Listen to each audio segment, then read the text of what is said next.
그들이 서로 말하되 길에서 우리에게 말씀하시고 우리에게 성경을 풀어주실 때에 우리 속에서 마음이 뜨겁지 아니하더냐?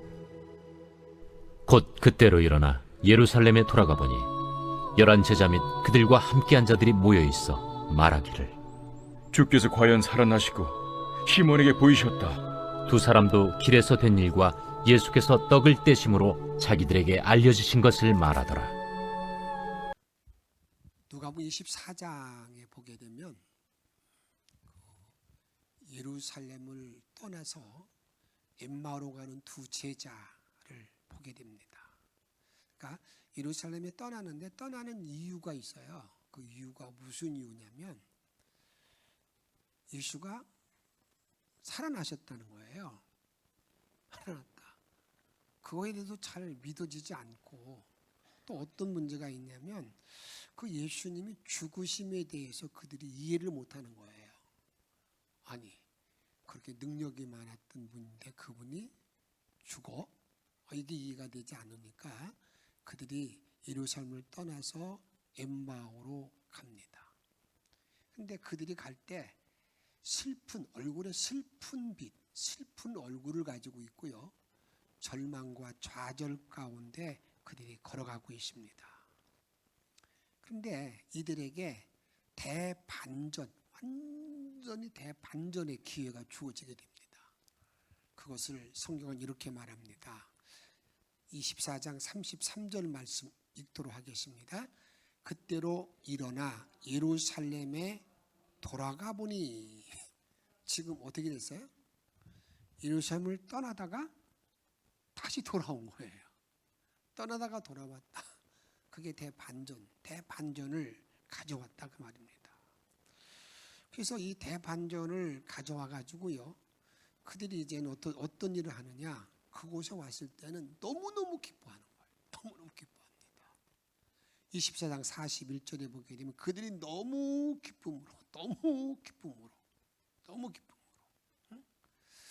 너무 기쁜 어떤 모습 그들이 이제 너무 기쁜 마음으로 예루살렘으로 돌아왔다 그 말입니다. 우리가 이 땅을 살아가는 날 동안에 정말 좌절과 실망, 다음에 그 낙심 그런 데 빠져 있다가 이렇게 새로운 어떤 반전을 이루는 그런 일들을 맞이하는 경우가 가끔 있지 않습니까? 그런데 이 제자들은 이렇게 대반전을 가져온 이유가 뭘까라고 우리가 찾으면 얼른 이렇게 대답합니다. 부활의 예수님 만났기 때문에 그렇죠. 그거 틀린 말은 아니에요. 부활의 예수 만난 건 틀린 맞아서 그 일 때문에 그러니까 예수님이 예수님 말씀을 풀어주고 그런 일을 통해서 깨닫고 돌아온 거예요. 그런데 성경에서 말하는 것은 예수님이 부활한 예수님을 보았기 때문에 그들이 대반전의 일을 가져왔다는 것도 여러분 부인할 수 없지만 그보다 근본적인 문제가 있다는 겁니다. 근본적인 문제가 있다. 그게 뭐냐면 말씀이 기억됐다는 거예요. 말씀이 깨달아졌다는 거예요. 말씀이 깨달아지는데 그래 이거 몰랐네. 아니 왜 그걸? 그래서 여기서 우리가 누가복음에서 누가복음 24장에서 말하고 있는 부활의 예수님을 만나서 그들이 대반전으로 이렇게 돌아왔다라고 하는 그 말 이전에 우리 예수님께서 제자들에게 어떤 말을 하시냐면 야 내가 다시 살아난다. 내가 다시 살아날 거야. 그리고 살아나는 것을 말하고 내가 너희보다도 먼저 갈릴리에 가 있을 거다. 이 말씀하셨거든요. 이 말씀하셨어요. 근데 그 말을 전혀 마음에 두지 않는 거예요. 두지 않고 있다가 예수님이 말씀을 풀어주고 그런 일을 하고 난 다음에 그때서야 그 일이 있었지.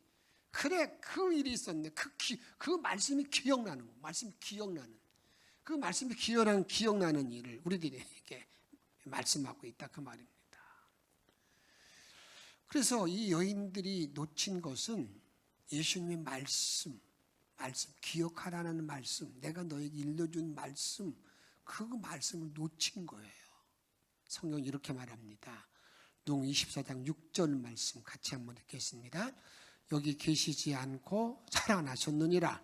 갈릴리에 계실 때에 너희에게 어떻게 말씀하셨는지를 기억하라. 따라합시다. 기억하라. 기억하라.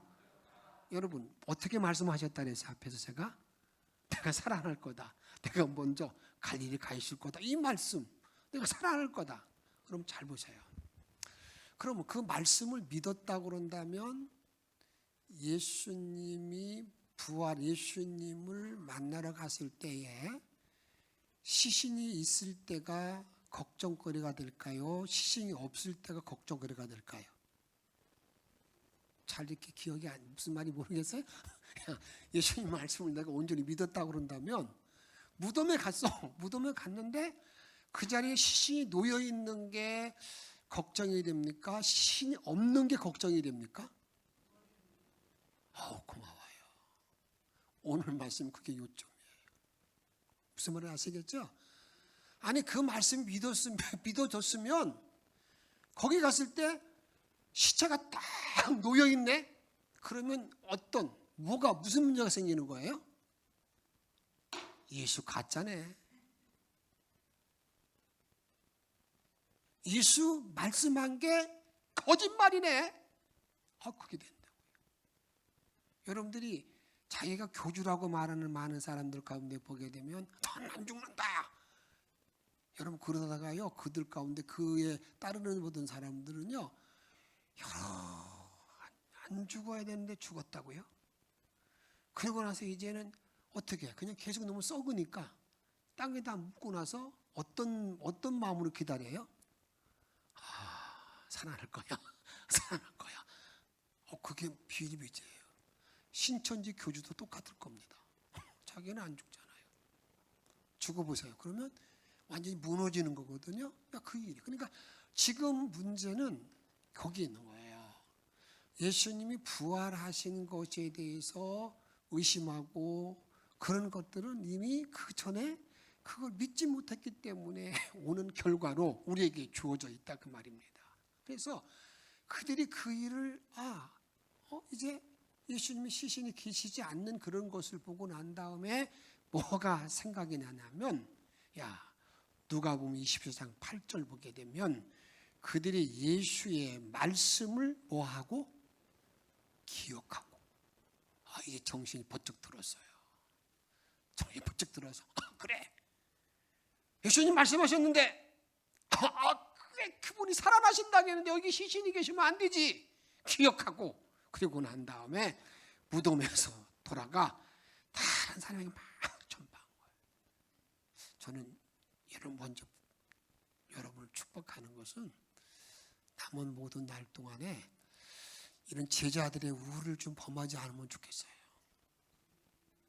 근원적으로 먼저 말씀과의 관계를 잘 설정해서 그 말씀이 온전히 믿어지기를 축복합니다. 내가 살아날 것을 말했을 때에 누가 제자들이 믿었으면 그 무덤에 가서 빈 무덤이 되었을 때 어떻게 해야 되는 거예요? 걱정과 근심으로 있는 게 아니라 뭐라고 해야 되겠어요? 할렐루야! 예수 부활하셨네! 그럴 때 박수 한 번 하면 참 좋은 건데 진짜 이해가 됐습니다. 그잖아요. 할렐루야! 그렇게 해야 되는 거 아니겠어요? 이제 어떤 삶을 살 거예요? 이제 그렇게 정말 말씀을 믿지 못해서 그냥 그래서 우리가 먼저 알 것이 뭐냐면 초자연적인 역사를 보고 우리가 반전이 일어나는 게 아니에요. 많은 분들은요 내가 기적을 체험하고 내 엄청난 이 암덩어리가 떨어지고 그리고 난 다음에 새로운 반전이 일어나는 것처럼 여러분이 생각하지만 그렇지 않습니다. 대반전은 말씀 한마디를 딱 붙들고 그 말씀이 역사에서 내 삶을 이게 바꿔놓는 거야. 내 삶을 바꾸고 말씀 그러니까 여러분들에게 말씀이 기억나서 이 변화를 가져오는 거예요. 제가 목회하면 많이 느끼는 걸 못 느끼냐면 어떤 사람이 이제 다시 돌아온 사람들 말 들으면 내 어머니가 그렇게 눈물로 기도하고 하던 것들이 기억나서 그때 말씀만 많이 딱 주었는데 그 말씀이 그래 우리 엄마가 그랬는데 그러면서 돌아오는 사람들을 많이 보잖아요. 말씀이 기억이 나서 우리가 대반전을 일으킨다 그 말입니다. 그래서 오늘 두 제자를 향해서 예수님은 두 제자를 향해서 뭐라고 말씀하시느냐 이렇게 말씀합니다. 24장 25절 말씀 같이 읽습니다. 시작.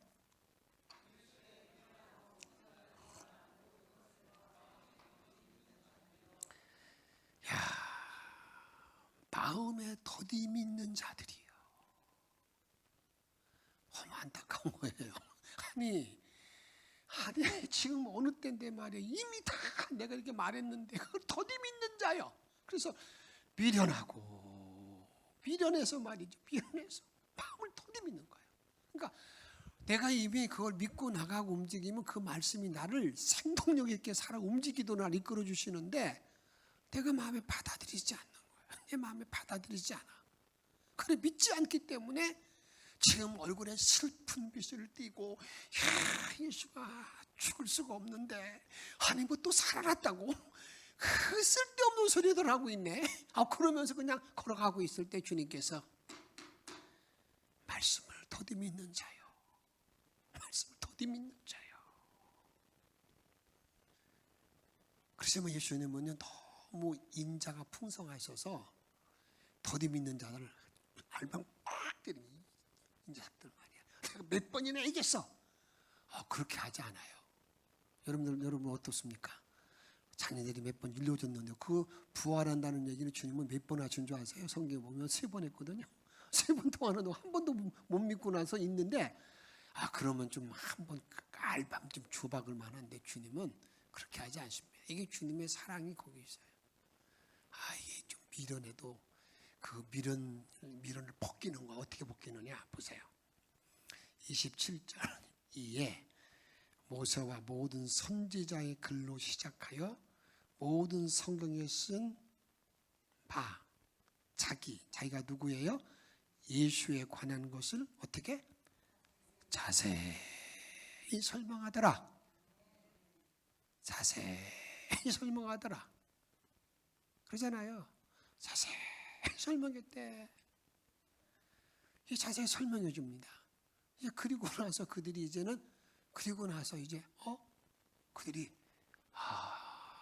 이분이 예수인 걸 알게 되지 않습니까?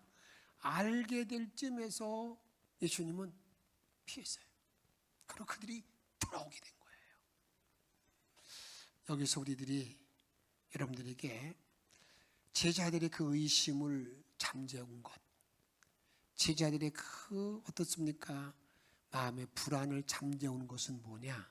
그건 다른 게 아닙니다. 말씀을 통해서 그들이 다시 깨닫게 됐다는 것을 우리들에게 말씀하고 있어요. 지금 한국교회, 저와 여러분들의 모든 삶 속에 뭐가 일어나야 되느냐? 그 말씀의 제2의 종교개혁이 바로 일어나야 되는데 말씀에 대한 분노한 나의 자세를 지금은요 말씀을 잘 읽으려고도 않을 뿐만 아니라 그걸 연구하도 않으려고라고요 그냥 대충 넘겨요.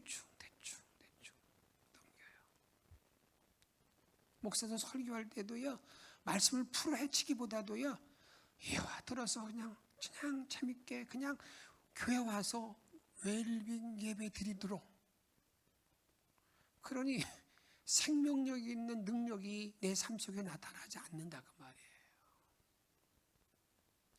근데 우리 가장 중요한 것이 믿음인데 이 믿음은 어디서 나는 거냐? 믿음은 어디서 나는 거냐? 세월이 지나면 나에게 믿음이 생기느냐? 내가 20년 믿었으니까 20년 분량의 믿음이 딱 자라가지고 이제 믿음이 있는 어떤 삶을 살아가느냐? 그렇지 않다는 것. 믿음을 어디서 나느냐? 이렇게 말합니다. 로마서 10장 17절 말씀 읽도록 하겠습니다. 그러므로 믿음은 들음에서 나며 들을 때 뭘 들어야 된다고요? 말씀을 들을 때 내 믿음이 막 성장하는 거예요. 사실 하나님과 나와의 관계는 믿음의 관계인데 내 믿음이 성장하기 위해서는 말씀을 잘 들어야 돼요. 많이 들어야 돼요. 그 말씀 듣는 일들이 우리가 공적인 예배를 통해서 말씀을 듣는 것, 그걸 잘 들어야 된다 그 말이죠. 시편 119편 49절에 보게 되면 이렇게 말합니다. 주의 종에게 하신 말씀을 기억하소서. 주께서 내게 소망을 가지게 하셨나이다. 아멘. 뭐가 소망을 갖다 준다는 거예요? 주신 말씀이 나에게 소망을 준다는 거예요. 이 세상에 살아가는 날 동안에 말씀이 나를 살리고 소망을 주고 위로해 주고 능력으로 함께 한다는 것을 우리들에게 분명히 말씀하고 있어요. 그래서 주님은요, 그 주옥 같은 산상수훈의 말씀을 쫙 정리하시고 난 다음에 가장 끝자락에 이렇게 말합니다. 너희가 내 말을 듣고 따라합시다. 준행,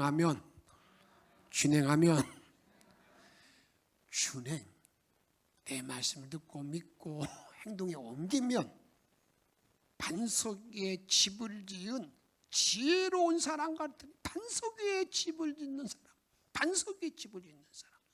그래서 창수가 나고 홍수가 나고 바람이 불어도 흔들리지 않는다. 그런데 내 말을 듣고 준행하지 아니하는 자는 모래 위에 집을 지은 사람 같은 어리석은 사람이 되어져 가지고 바람이 불고 창수가 나고 비가 확 무너진다는 거예요.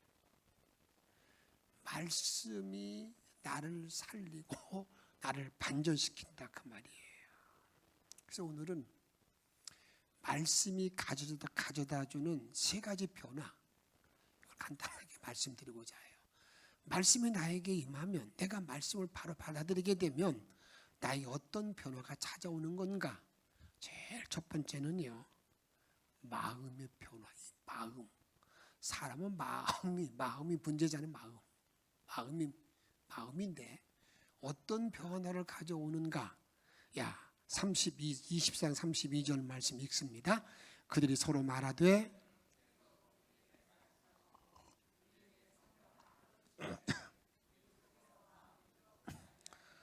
땡땡하고 불안하고 우울했는데 말씀이 풀어질 때 내 마음에 막 뭐가 두근거리기도 하고 막 뜨겁기도 하고 뭔가 막 역동성이 일어난다는 거예요. 여러분, 이게 말씀의 능력이에요. 여러분들이가 예배를 참석할 때도 예배에 임하는 하나님의 기름 부음이 있거든요. 그 기름 부음이 있음으로 말미암아서 내가 예배를 참여할 때 참 힘들고 어려울 때라도 어떤 때 보게 되면 내가 예배 마치고 나면 완전히 바뀌는 나의 모든 모습을 보지 않습니까? 이처럼 마음의 변화를 나에게 가져다 줘요. 두 번째는 어떤 변화가 나에게 주어지는가? 내 방향이 정확하게 설정이 됩니다. 방향전환. 오늘 제자들을 보게 되면 그들이 슬픈 마음을 띠고 우울한 마음을 가지고 걱정, 근심을 가지고 예루살렘을 떠나 엠마오로 가다가 확 돌아옵니다. 그게 대반전을 가져왔잖아요. 이것처럼 방향 전환을 가져온다는 것을 우리들에게 말합니다. 그래서 35절에 보게 되면 두 사람이 길에서 된 일과 예수께서 떡을 떼심으로 자기들에게 알려지신 것을 말하더라. 그냥 와가지고 이제는 33절 말씀, 곧 그때 일어나 예루살렘으로 돌아가 보니 완전히 방향적으로 돌아가는 거예요. 말씀이 나에게 임하게 되면은요, 내가 여러분들의 방향을 바로 잡아요. 혼돈된 마음이 정리가 돼요. 내가 불안하고 염려했던 것들이 다 이게 쓴다 그 말이에요. 그 다음에 세 번째, 어떤 일이 나에게 주어지느냐? 한번 따라합시다. 해야 할 일이 생긴다. 일거리가 생겨요. 일거리가 생기는데 이 두 제자에게도 어떤 일거리가 생겼는가 한번 보십시다. 24장 35절 말씀 읽습니다. 시작. 두 사람도 길에서 된 일과 예수께서 떡을 떼심으로 자기들에게 알려주신 것을 말하더라. 그게 무슨 일이에요? 여러분 예루살렘을 떠나서 엠마오로 갈 때는요, 이제는 온통 다 삶이 이제 살 맛이 없었어요. 이제 전혀 어떤 소망이 보이지 않았는데 말씀이 그들이 임하고 난 다음에 자기들이 할 일이 딱 생긴 거예요. 자기 할 일이 정확하게 생긴 거예요. 어떻게 생겼느냐? 가가지고요, 그 모든 사람들에게 우리 예수 믿는 얘기를 막 하는 거예요. 예수 믿는 얘기를 막 전하는 거예요. 그게 새로운 일거리가 막 넘쳤다는 것을 말한다 그 말입니다. 그래서 은혜 받은 자는 할 일이 주어지게 됩니다. 베드로전서 2장 9절 말씀 같이 읽습니다. 그러나 너희는 택하신 족속이요 왕같은 제사장들이요 거룩한 나라요 그 소유가 된 백성이니 이는 너희를 어두운 데서 불러내어 그의 귀한 빛에 들어가게 하신 이라 아름다운 덕을 선포하게 하려 하심이라. 왜? 주님께서는요 우리를 불러서 주님의 귀한 빛 은혜의 자리에 우리를 인도하신 이유가 뭔 줄 아느냐? 다른 데 있잖아요. 아름다운 덕을 선포하도록 전도하도록 그 일거리를 나에게 주었다는 거예요.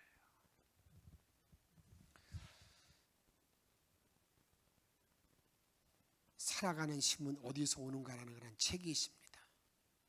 살아가는 힘은 어디서 올까? 부활의 능력을 내가 믿고 가면서 내가 살아가는 힘을 또 얻고 나가는 길은 뭘까? 부활의 능력, 은총 안에서 그걸 다 해결할 수 있겠지만 그래도 내가 이 세상을 살아가는 동안에 내가 살아갈 힘은 어디서 있을까? 여러분, 그래서 그 저장이 이렇게 말합니다. 오늘을 준비한 자만이 내일을 가질 수 있다. 근데 나와 여러분의 살아가는 힘은 어디 있을까? 잘 들어보세요. 이렇게 말합니다. 목적성이 분명하게 행동하는 사람, 목적성이 분명한 사람, 목적성인데 이런 질문을 해야 된다는 거예요.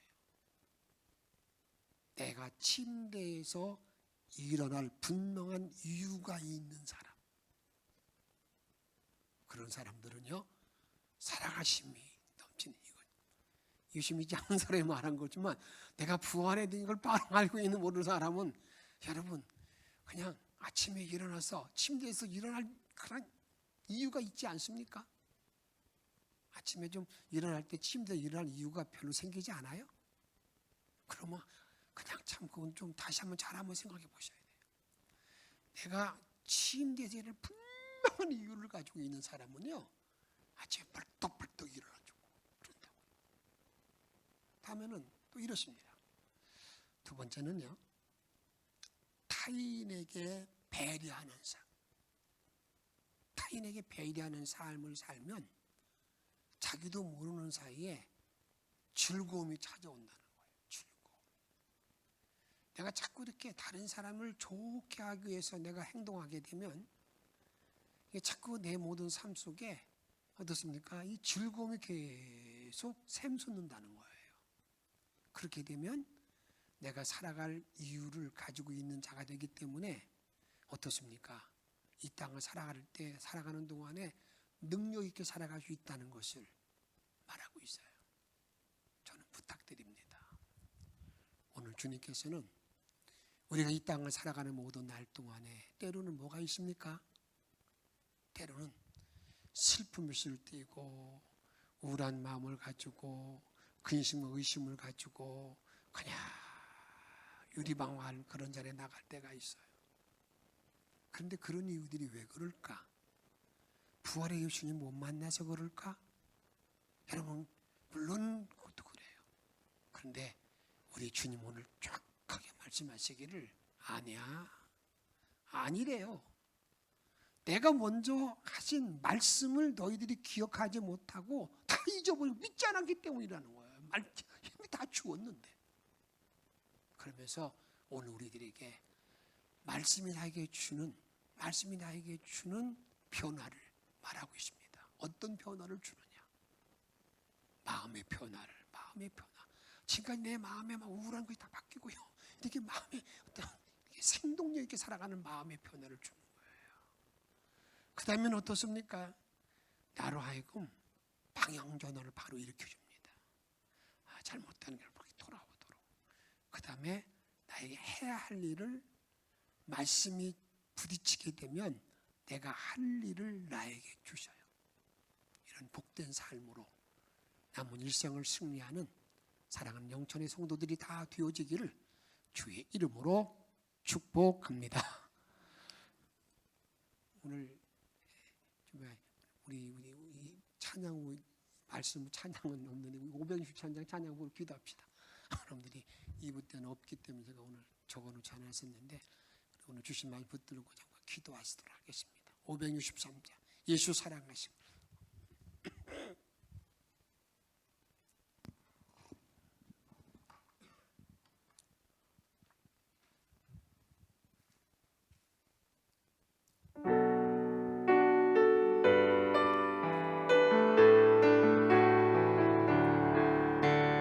예수 사랑하심을 성경에서 배웠네. 우리들은 약한 나 예수 권세만 보나. 날 사랑하신 날 사랑하신 성경에 쓰였네. 나를 사랑하시고 나의 죄를 다시서 하늘 문을 여시고 들어가게 하시네. 날 사랑하신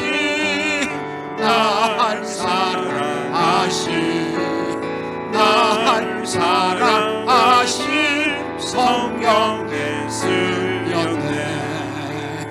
내가 연약할수록 더욱 귀히 여기사 높은 보좌 위에서 낮은 나를 보시네.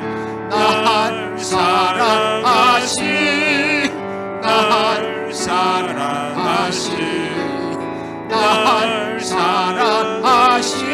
성경에 쓰였네. 세상 사는 동안에 나와 함께 하시고 세상 떠나가는 날 천국 가게 하소서. 날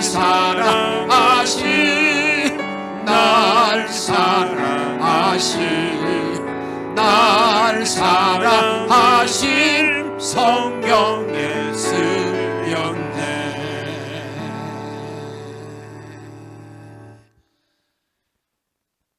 오늘 주신 말씀 가운데 말씀을 기억하며 쓸 때 우리는 좌절합니다. 낙심합니다. 말씀이 풀어지는 역사가 있기를 바라는 마음으로 주신 말씀을 기억하며 기도하십시다. 선지자의 말을 더디 믿는 자여 그런 어리석은 자리 들어가지 않도록 우리 잠시 함께 통성으로 기도하겠습니다. 생명의 하늘에 계신 원하는 구원주님의 은혜를 주옵소서. 하나님의 사람들에게 도와주시기 원합니다. 은혜 능력으로 주님을 바라고 믿음의 날개를 완전히 숲시고 아버지를 사랑합니다. 자루와 주실 줄 믿습니다. 인감을 함께 말 줄 믿습니다. 노란 편육을 함께 주님의 주만 아버지 많은 것도 완전히 주옵소서. 아멘. 하나님의 은혜를 주옵소서. 예수님의 능력을 얻으면 신뢰도 받으시기 원합니다. 오늘의 주만 바라보는 시간에게 도와주셔서 아버지를 열어주시기로 주옵소서. 여기는 실현합니다. 말씀을 더디 믿는 자가 되지 않기를 원합니다. 말씀 오늘의 순종하는 자가 되기를 원합니다. 주님의 능력이 모든 말씀 말씀으로 더 주님을 바라볼 수 있도록 아버지 인도하시고 영광만 받아 주옵소서. 하나님 영광만 받아 주옵소서. 아버지 능력으로 임하여 주옵소서. 아버지 하나님 함께 도와주시옵소서. 말씀이 나에게만 하나와 방향의 말을 정려주고 해야 할 일이 생기는 것까지를 알게 도와주시기 원합니다. 손의 그 능력으로 남은 일생을 살아갈 수 있도록 아버지 임하여 주옵소서. 예수님의 이름으로 간절히 기도하옵나이다.